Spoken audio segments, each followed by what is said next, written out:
ফুলবাড়ীতে একটি সিএনজি সহ ৭৫ কেজি গাঁজা উদ্ধার করা হয়েছে। ফুলবাড়ী উপজেলা প্রতিনিধি আসাদুল হাবিব দুলুর রিপোর্টে বিস্তারিত। সাথে আছে আমি রাজিয়া সুলতান। আপনারা দেখছেন i1 টিভি। ফুলবাড়ী থানার কাশীপুর ইউনিয়নের ছিলাখানা তেলিটারি মোড় নামক স্থানে গতকাল শনিবার রাত আনুমানিক ৯টার দিকে পুলিশের অভিযানে একটি সিএনজি, ২ জন আসামি এবং ৭৫ কেজি গাঁজা আটক করা হয়েছে।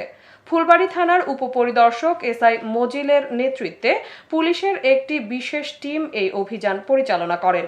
পরে সেখানে ফুলবাড়ী থানার অফিসার ইনচার্জ ওসি উপস্থিত হয়ে জানান, আমাদের এই সফল অভিযান সম্ভব হয়েছে স্থানীয় জনগণের সক্রিয় সহযোগিতার কারণে। আমরা তাদের প্রতি আন্তরিক ধন্যবাদ জানাই। সমাজ থেকে মাদক নির্মূলে এ ধরনের অভিযান আমাদের অব্যাহত থাকবে। যদি জনগণ আমাদের পাশে থাকে তবে এর পেছনে রাঘব বোয়ালদের খুঁজে বের করার তদন্ত চলমান থাকবে। প্রত্যক্ষ নির্দেশনায় আমরা মাদক বিরোধী অভিযান পরিচালনা করে আসছি। এই দুজনকে আটক করে তাদেরকে জিজ্ঞাসাবাদ করে যে কী কারণে তোমরা দৌড়ে পালাচ্ছিলা। এমনকি আমরা স্থানীয় লোকজনের সহায়তায় আমরা ওজন পরিমাপ করি, বস্তা এবং প্যাকেজিং সব কিছু সহ আমরা দেখি ৭৫ কেজি আছে। তো আমাদের এই মাদক বিরোধী অভিযান অব্যাহত রয়েছে এবং আমি স্পেশালি ধন্যবাদ জানাই স্থানীয় জনগণকে যারা আমাদের এই কাজে প্রত্যক্ষভাবে সহায়তা করছে।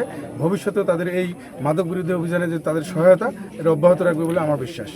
এটা তদন্তের স্বার্থে আমরা আমাদের থানায় নিয়ে গিয়ে তাদেরকে জিজ্ঞাসাবাদ করবো। জিজ্ঞাসাবাদ করলে নিশ্চয়ই আমরা একটা তথ্য পাওয়া যাবে। এতক্ষণ সঙ্গে থাকার জন্য ধন্যবাদ।